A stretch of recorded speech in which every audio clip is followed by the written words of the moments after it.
So we'll give it a couple more minutes here before we kick off.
Okay, I think we'll get going as someone joins in late and they'll miss the first little bit here. So first, I just want to remind everybody this is not going to be eligible for a PDH credit. So this is just a know-how presentation with no PDH credit attached to it. So today we're going to talk about grout plant use and maintenance specifically for hollow bar installations. So I'm going to go over some grout theory, grout facts, and then Matt Bradshaw from Grout is going to speak more to the actual hollow bar grout plant specific machine, talk about some of the use and maintenance of that, the exact machine that you would use for a hollow bar install, and we'll get going here. Maybe. So we can get the presentation to go. There it goes. So like I said, I'm going to cover first hollow bar micropile grouting, so some background on hollow bar, as well as the specific sort of grout information you need to know if you're out there grouting for a hollow bar. And then again, Matt's going to go over some of the more specific use case and examples on the actual machine itself.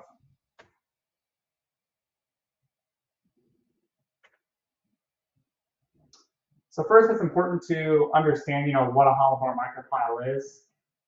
So the FHWA defines a micropile as a grouted and reinforced pile that's less than 12 inches in diameter. So the end product of a hollow bar micropile is very similar to a traditional, solid bar micropile, except for the fact that the reinforcing itself is your drill string, and it's hollow to allow grouting during the installation.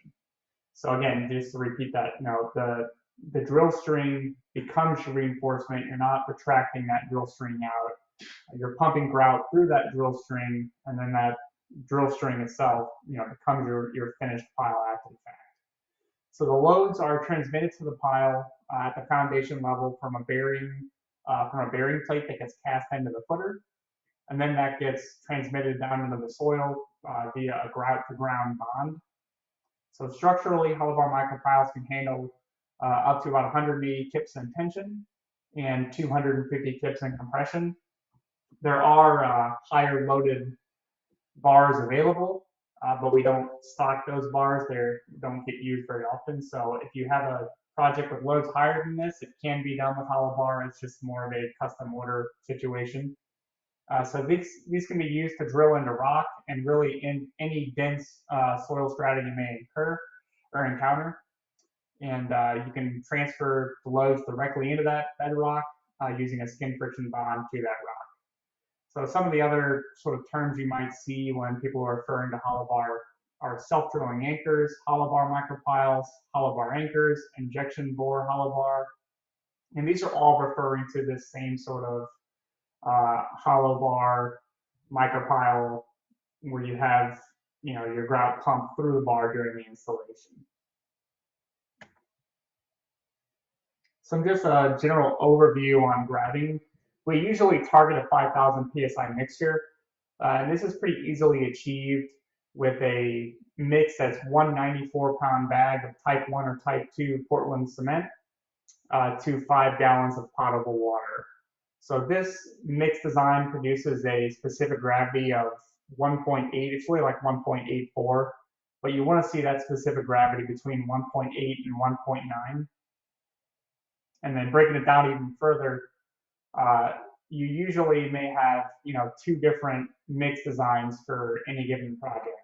So obviously you've got your structural grout, which is what I was talking about before, where you've got your 94-pound bags of 5 gallons of water. But when you're drilling, you can actually use a flushing grout or drilling mix, slurry mix, whatever you want to call it. This is basically a thinner grout mixture with much less grout, down to water itself in some cases. So you can drill with a super thin mixture that's just water up to a structural grout, but obviously most projects are going to lie sort of somewhere in the middle there. So it's very important for hollow bar micropiles that you use a machine that has a colloidal mixer, and Matt's going to speak to this more during his presentation, or his half of the presentation.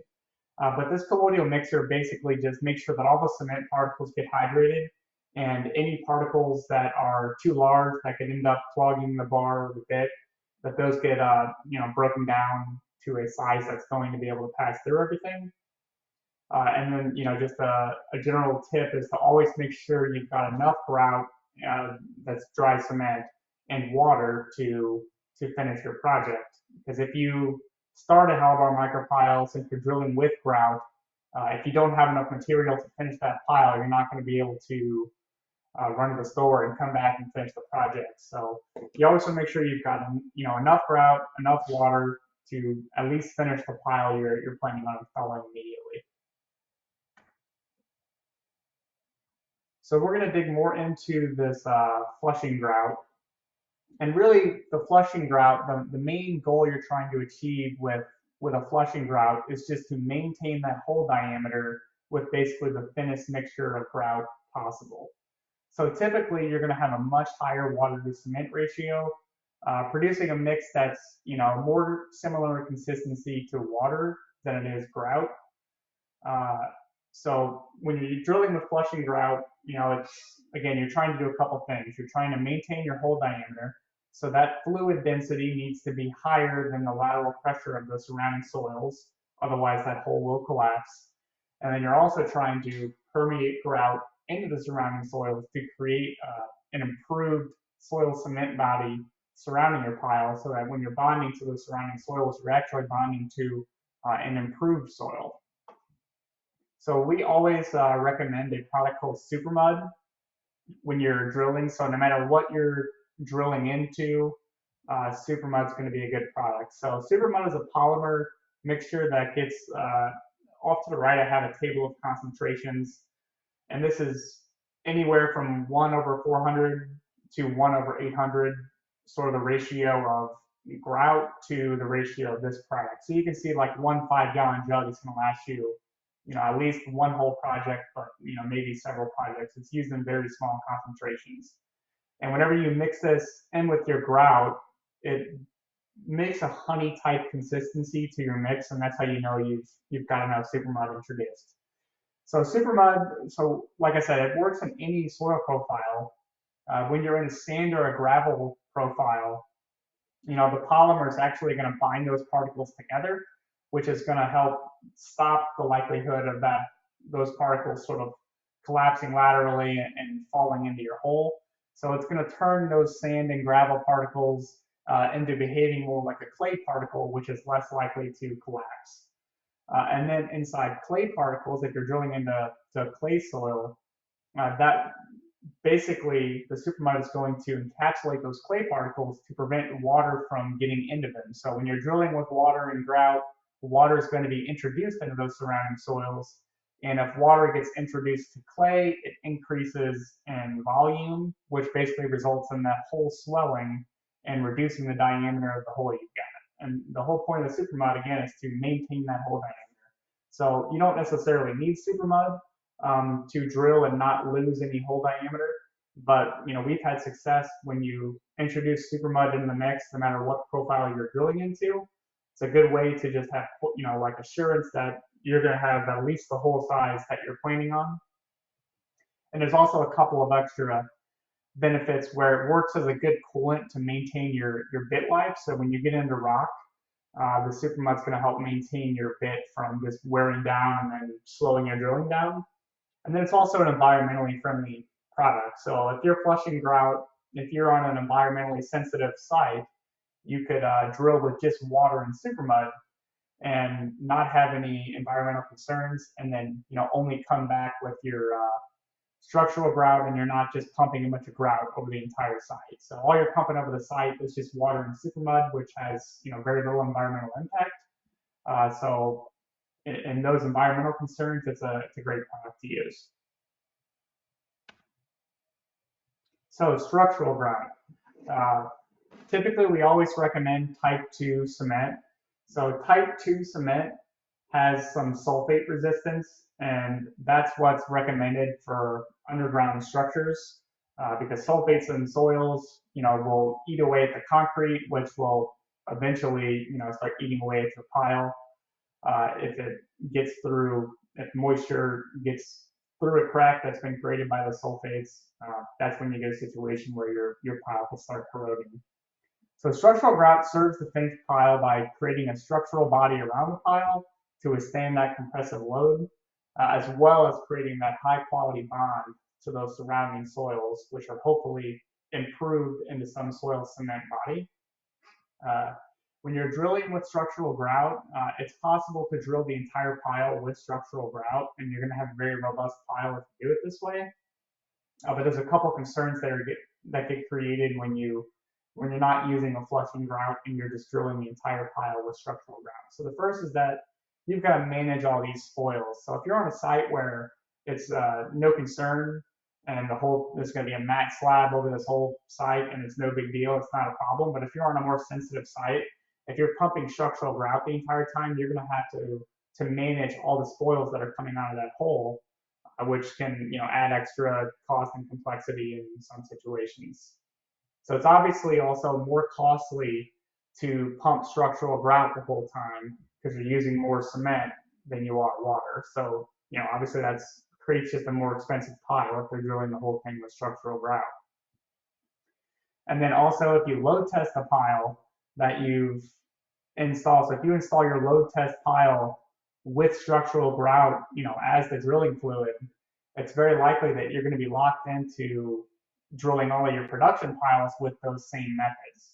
So, and again, we just talked about it. It's more expensive to install a pile this way, and you've got spoils to manage. So it's important to make sure you're installing your load test pile with a flushing grout that you plan to use similar means and methods to on your production piles.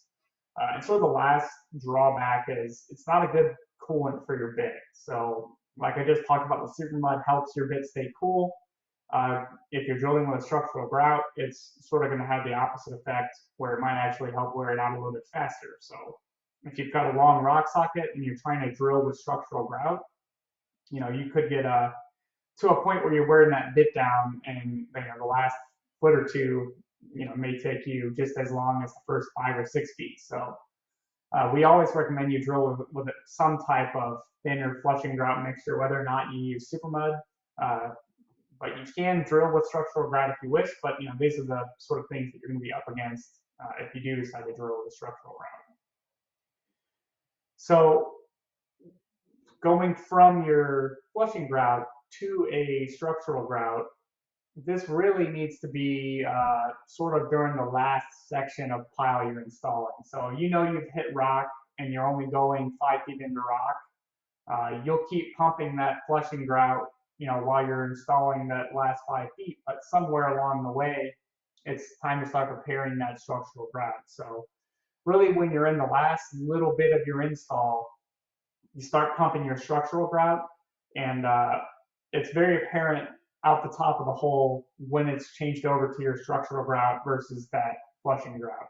The denser fluid is always going to sort of flush out the more thinner grout mixture out the top of the hole. And I want to talk a little bit on this slide about type 3, 4, and 5 cement. So type 3 cement is used in cold weather applications, which means it's going to set up with less heat. So like we've been talking about, you don't want your grout to set up early, basically. So if you use type 3, you're basically gearing yourself up to have a grout that sets up quickly, which is sort of the opposite of what you want for a hollow bar install. So basically never use type 3 cement. Type 4 cement is used in hot weather applications. So it's actually a slower curing cement, which would be applicable for hollow bar. The only sort of drawback with this is there's no sulfate resistance for type 4 cement. So you can use type 4, but you're not really getting much of a benefit from using type 4. And then type 5 is a high sulfate resistance, which is similar to type 2, and that's sulfate resistant cement. But type 5 is for like more extreme cases. Usually this is what you see in like marine applications or in highly corrosive environments.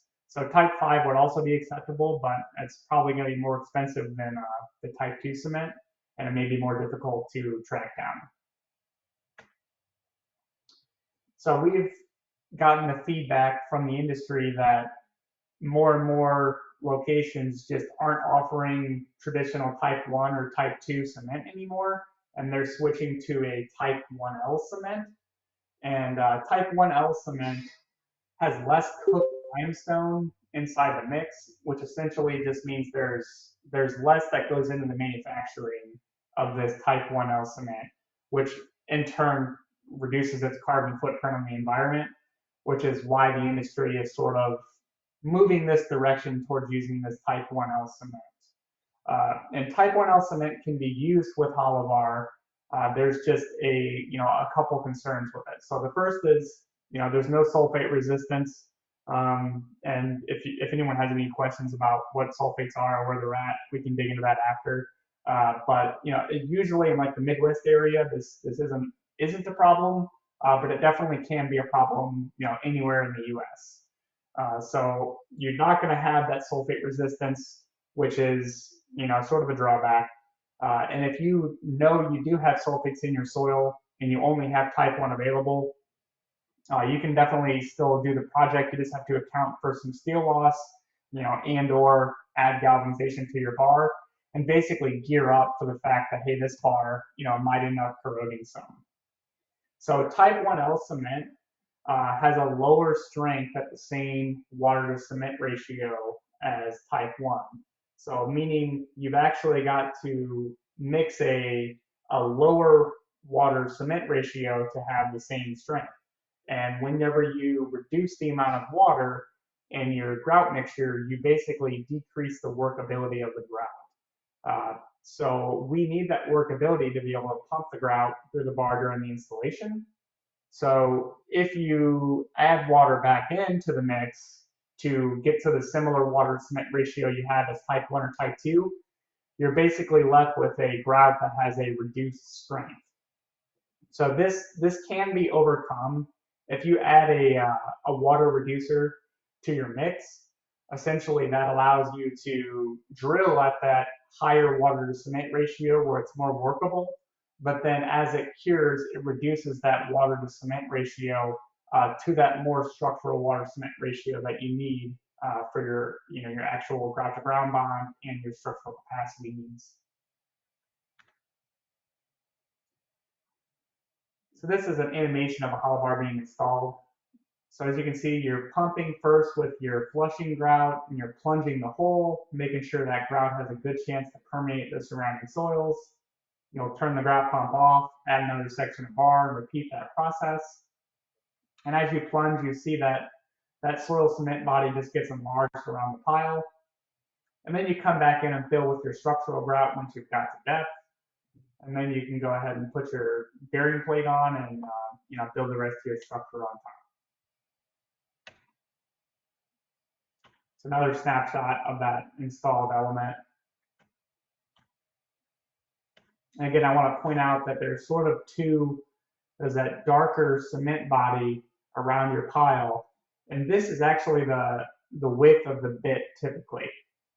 This structural grout may be oversized a little bit from the width of the bit, and usually it is, but we don't account for that in design. We only account for the bond of the actual width of the bit. So typically they're under designed because we don't know how much permeation is actually going to happen.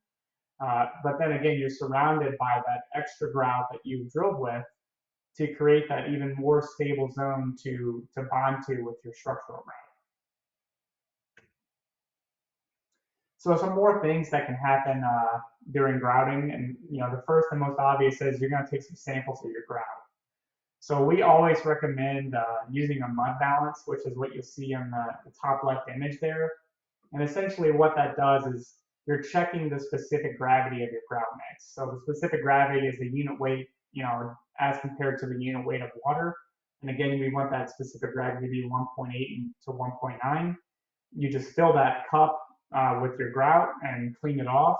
And then it works, like the scale of a doctor's office where you have a little slide that you slide over and there's a bubble level on there. And when it's level, then you can take your measurement. So you want to see that measurement, above 1.8.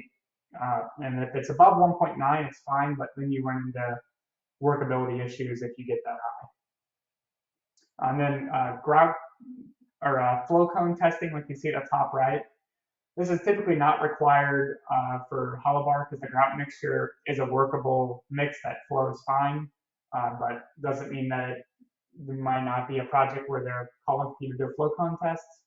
But more commonly, you'll see grout cubes or grout cylinders taken, and that's like the bottom left and bottom right images there. Those basically get cured over 5 to 7 days and sent to a lab where they crush them and then test the strength of those materials.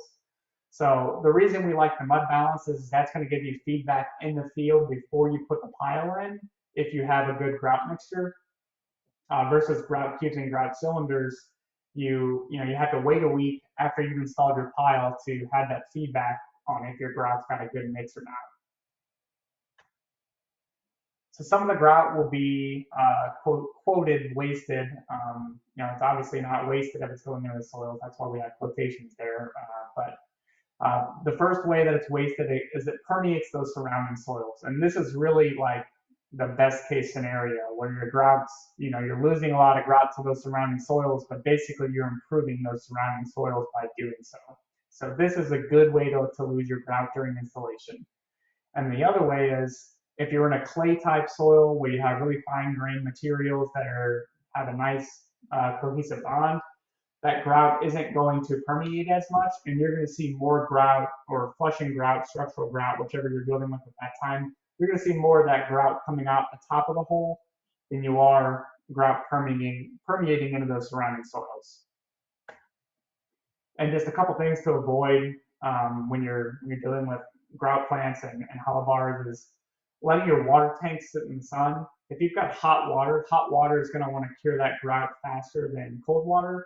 And if you're drilling with that hot water, you could end up flash setting inside the hole, which is obviously a problem because you won't be able to continue your pile.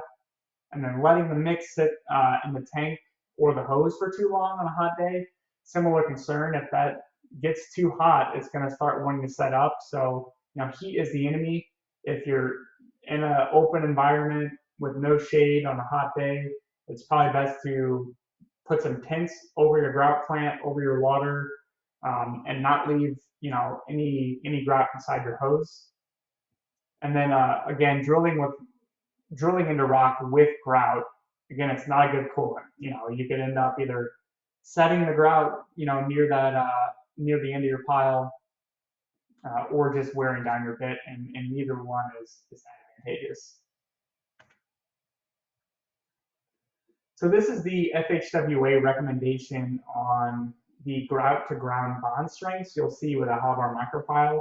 You'll see that type A, B, and C, and D are all just more like traditional auger cast or conventional micropile, where type E is pressurized piles or pressurized grouting during the installation from the bottom up. So those type E values are, marginally higher than for the other pile types. And this next slide will show you why that is. I've talked a bunch about this permeation that happens when you're installing a halobar micropile, and this is basically that effect. So you end up with this this sort of jagged, irregular profile to your pile, which not only do you have an oversized pile, so you've increased your bond that way, but you've also got a mechanical connection through this irregular shape versus the traditional conventional micropile where you install casing and put your pile in and reflect casing. You're left with a more smooth pile in that case. So that's why your grout to ground bond values are going to be higher for a halobar micropile. And now I'll let Matt go over his slides. Matt, just let me know when you need me to change slides. Okay. Hello, everyone. My name is Matt Bradshaw. I'm an engineer and production manager over here at Grout. Sam, can you hear me all right? Yep. Okay. Good to see a lot of familiar names up on the attendee list. So I'm going to be going specifically into our CG680 machine. Basic overview, how to use it, setup of the day, components of the machine, how it relates to hollow bars, some cleanup, some maintenance. So this is the CG680 3.5x8 PLC-DH. Obviously, it's a full grout plant, and anytime any full grout plant is going to have to do three things. It's going to have to mix, it's going to have to agitate, and then it's pumping. So this unit does all three of those things. It's got a 17 cubic foot mixer tank, which is on it's the cone tank. So that's where you're dumping your water, your cement, that's doing the mixing. At the bottom of the colloidal mixing tank is a 2x3x12. That's our 12-inch colloidal mixing pump. As Sam mentioned, you need a colloidal mixer for hollow bars. I'll detail that in a little bit. So that's where you're mixing. The colloidal mixer is also used to transfer into the agitator tank. You see that horizontal black pipe running along the top of the machine there, and that transfers into the other tank, which is the agitator holding tank. In that tank is there's a paddle that's agitating the grout, spinning about 40 to 50 RPM, just keeping it stirred, keeping it in suspension before it enters the grout pump. There is a butterfly valve at the bottom of that tank, which then feeds the double-acting high-pressure plunger pump. So it's a 3.5-inch plunger system with an 8-inch stroke, and it's double-acting, so it's not doing a suction and discharge on every other stroke. It's while one is on a suction, the other side is on a discharge, so you get a little bit smoother pumping than a single-action style pump. This unit specifically is diesel-powered over hydraulic. We also offer electric over hydraulic, or straight hydraulic as well in this machine. On the grout pump side, it also offers maximum grout pump speed control and pressure controls for controlling how much pressure, the maximum pressure setting before the pump stops. And I'll detail that in a little bit. Go ahead, Sam.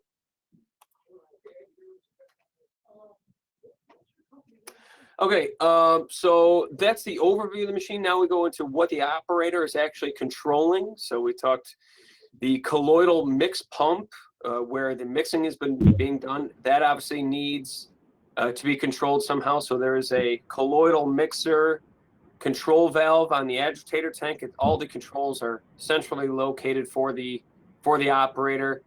So that's going to drive the hydraulic motor, which drives the mix pump.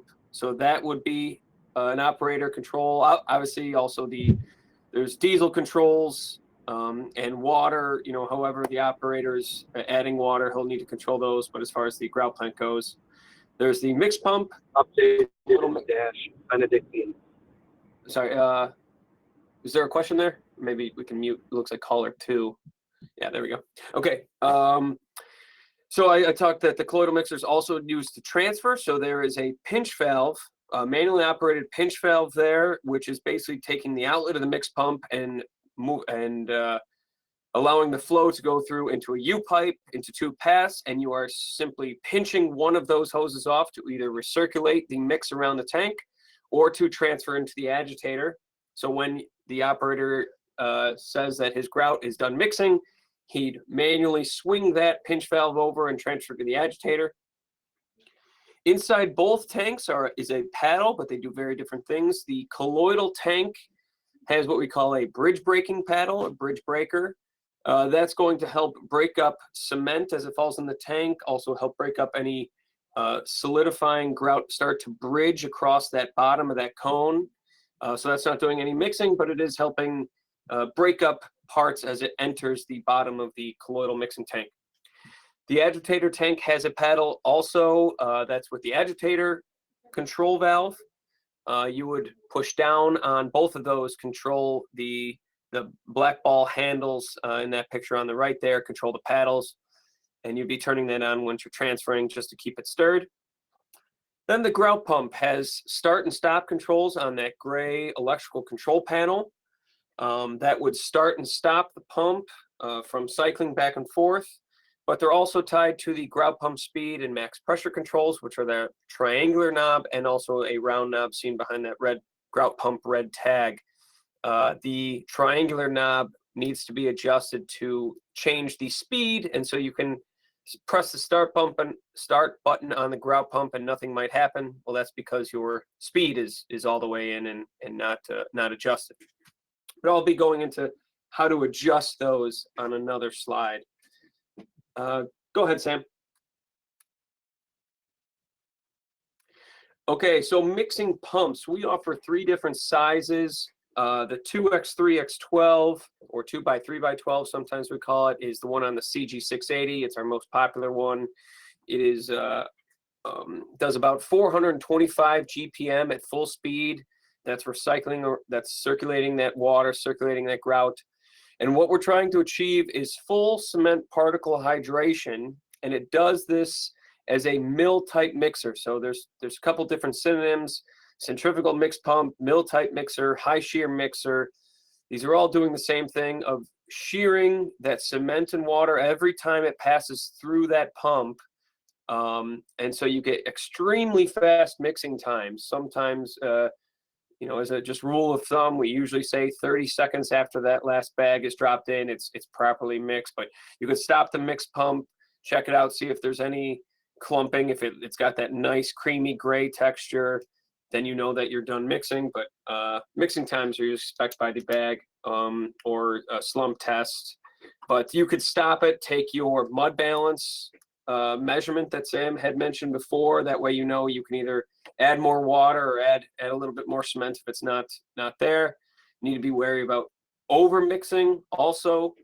So you don't want to mix too long. You don't want to flash set, especially if like Sam said, if you've got hot feed water or if the tanks have been sitting outside in the sun. Just be wary of that. The mix pumps are designed to mix at full speed. We need all that horsepower from the diesel engine or electric motor to do the shearing operation. We need full speed. We need full turbulence through that pump as it recycles around the tank.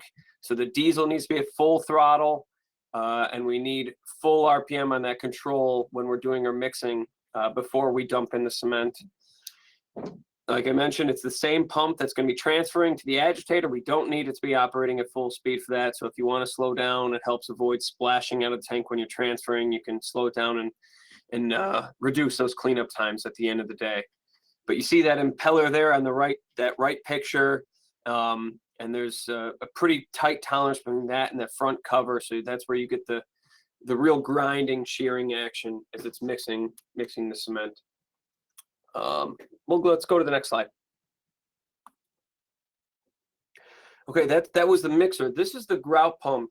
So we have it's obviously connected to the agitator tank via some Victaulic plumbing and a butterfly valve, but you have two sets of valve boxes, a suction side and a discharge side, and then 2 sets of plungers are on either end, which are cycling back and forth. This one is driven by the hydraulic cylinder on the left, and then a plunger sprayer. Now those plunger sprayers would be connected to your water source.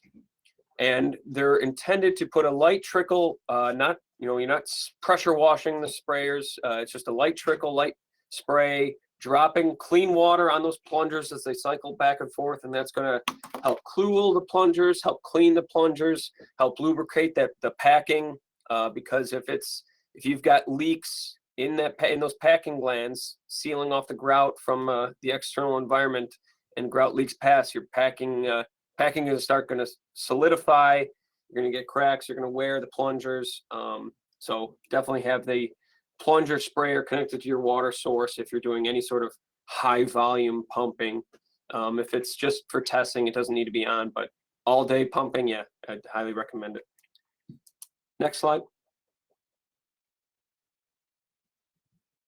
Okay, this is the internals of the grout pump, what's actually going on. It'll give you an idea of why, to help troubleshooting, but you have when the plunger is retracting, it is sucking in the grout from the agitator. It's creating a void in that chamber, and it's allowing, the sealing system is a set of balls and ball seats. You can see there the chrome-plated balls, and there's a double-tapered ball seat. So when the plunger retracts, it's going to unseat the ball, allowing grout to flood the chamber created by the vacuum it's pulling in. On the discharge stroke, the plunger is going to extend into the chamber, and that will seat the suction side ball a lot so that you're not pumping back into the agitator tank. It's going to seal that, and then unseat the discharge ball and allow grout to be pumped out of the hose. And so both of these valve boxes are the same child component bill of materials, but they are assembled differently to create either a suction side and discharge. So if you're stocking wear parts, stocking an inventory of replacement parts, you only need to stock the same amount, and then what you can assemble that to whatever you need. But you could picture pumping this abrasive slurry and these balls and ball seats slamming down and sealing. You're going to get wear on the balls and ball seats, so keep a set of those stocked. The packing, which is doing the sealing around the plunger, you'll want to have that stocked.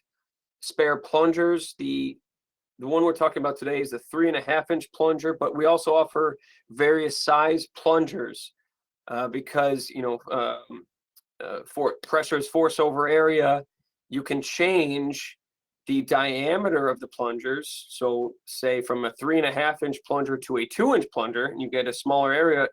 For the same pump, you have a higher pressure, but in turn, you're trading that off for lower pumping volume output. Obviously, a smaller plunger is going to displace a smaller volume as it's pumping back and forth. So it's a trade-off. You have to decide what, how much pressure you need or how much output you need. But the 3.5-inch is a good all-around size. You get 1,500 PSI out of it. So it's a good all-around fit, but just be aware that you can change out those plungers for different specifications. And the valve boxes are assembled all with U staple pins. There's no fasteners holding this pump together, so a simple hammer can take this entire pump apart by hammering out those staple pins. So we try and make it as easy as possible to take apart and clean. So you'll want to have a set of staple pins, O-rings. There's sealing O-rings on the caps and on the valve boxes themselves, but keep a set of those on hand, and plenty of never sees on the staple pins itself. Next slide. Okay, the pump. So that was how it works on the internals, and it's cycling back and forth. But I also mentioned on this unit specifically, there's adjustments for speed and pressure controls.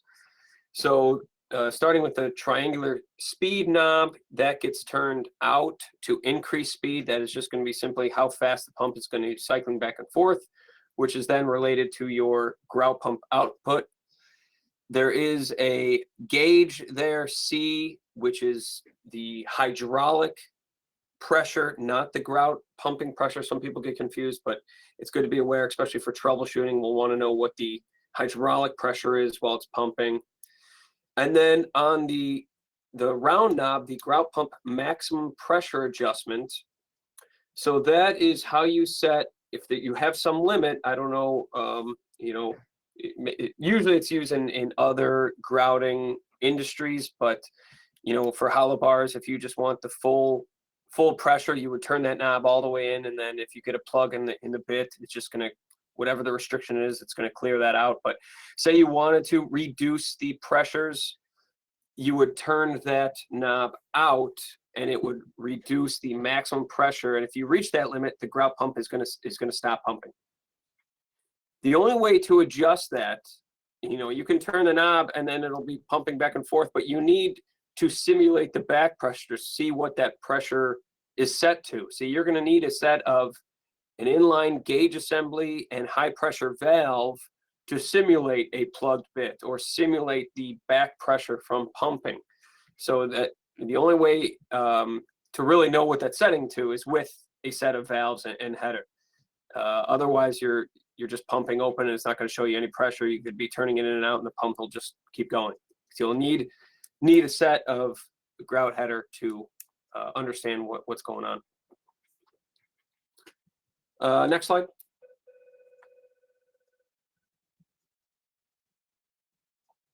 Okay, the grouting process. So you're at the job site at the beginning of the day and you've never grouted before. This is just kind of a quick startup guide. So making sure the machine is stable and level, making sure that your hoses, valves, your monitoring equipment is arranged safely out of your walking paths, making sure, knowing your grouting environment, Sam had mentioned, is the water been sitting out all day in an Arizona sun? Do you have black rubber hoses on the ground getting hot, 200 feet of hoses that before it reaches the drill, that is just going to set up by the time it reaches there, just knowing what's going on. I recommend a set of recirculation lines, gauges, high pressure valves. I will touch on that recirculation system on another slide, but you've got a high pressure pump here. Don't have hardware store bronze ball valves, low pressure rating, that's a safety issue. You need to make sure that all your plumbing is rated for the pressure rating of the grout pump. So once your setup is good, everything looks good, you don't have any tools in the tanks or anything set up grout inside the tanks, you're ready to start testing for the day, and we'll want to test with water first.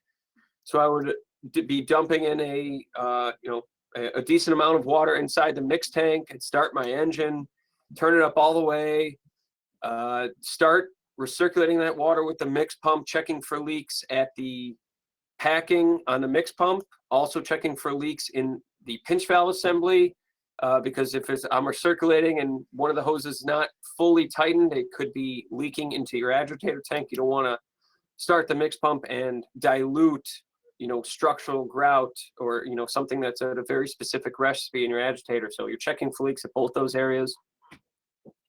You want to grease the pinch valve. That's the manual swinging pinching system. So you've got a steel pipe that's pinching off a rubber hose. Make sure that's fully greased, otherwise that will prematurely wear through. Check the packing glands on the mix pump and also the grout pump. Check the hydraulic systems. Make sure the hydraulic oil is filled up. It doesn't look cloudy, burnt, milky from water contamination. It shouldn't be.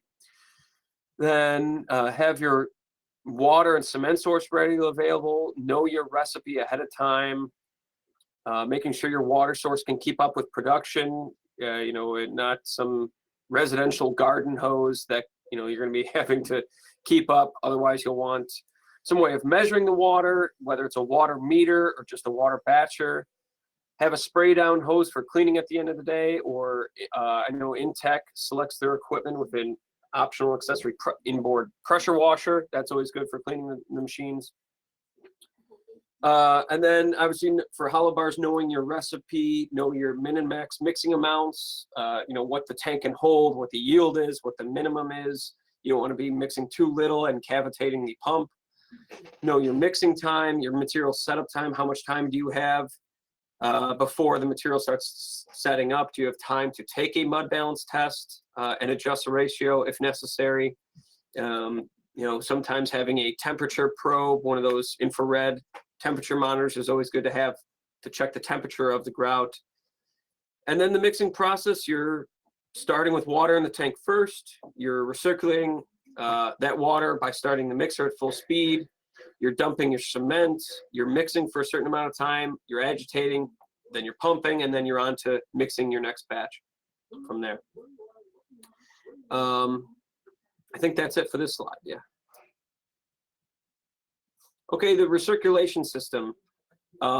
Basically, it's just a system output, the pump output with 2 valves, and it's a teed off fittings, but it's a way, rather than having the grout pump output, the grout pump outlet directly connected to the drill with just a single hose, this is a way to relieve pressure. It's a way to recirculate the grout. If for some reason the drill is down or they don't want grout sent that way, you can move it. And it's just a tee, plumbing tee, properly rated to the pressure with a hose going back to either an agitator tank or the mixing tank. It's just a way to keep that grout flowing while if there's any sort of downtime. It's also good to troubleshoot the pump. You can use it to simulate back pressure. You see this inline gauge here and 2 high pressure ball valves. So whenever I go to demos, I bring the system and I can show how to adjust the max pressure control. I could show what happens if the drill is down and we need to keep things moving. So it's a great way to not be stuck, you know, with grout in the hose at pressure and not being able to move it along. You can also use it to transfer it back to the mix tank if you're confident in knowing your recipes, if you ever wanted to add more cement or more water. But obviously you might have an agitator with an unknown volume in it, unknown recipe. So if you know what you're doing, you can add to it. But if not, yeah, you just be wasting if you're switching from drilling grout to structural grout, you could just pump it through the hole and you already know you're going to be wasting some anyway. Next slide. Okay, cleanup. So basically just flushing water through the entire system, starting with the process of grouting, you know, the mixer to the agitator to the grout pump.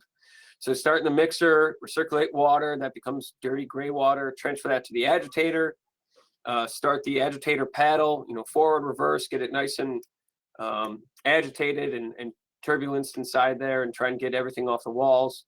And then you're going to pump out the grout pump and repeat that process until you get clean, clear water exiting the grout pump once the tanks are empty.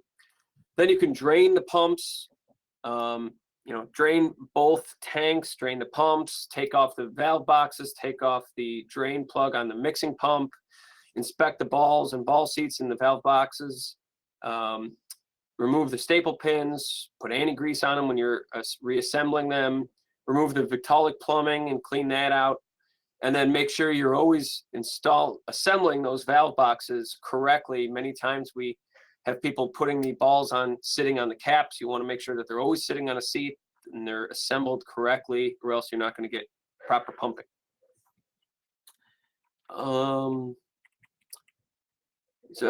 Next slide. No, I think that was it. Yeah, are there any questions? I'll unmute those 2 people that I muted.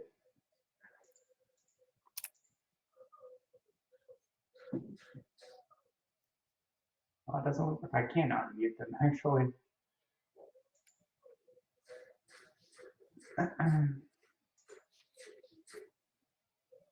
So again, we'd like to thank everybody for joining us today, and we will have this recorded, so if you want to go back and watch anything, or if you need the presentation, you can reach out to either Matt or myself. And I don't see the chat box lighting up, so I'm going to assume there's no questions. All right, thanks again, everybody. All right, thank you.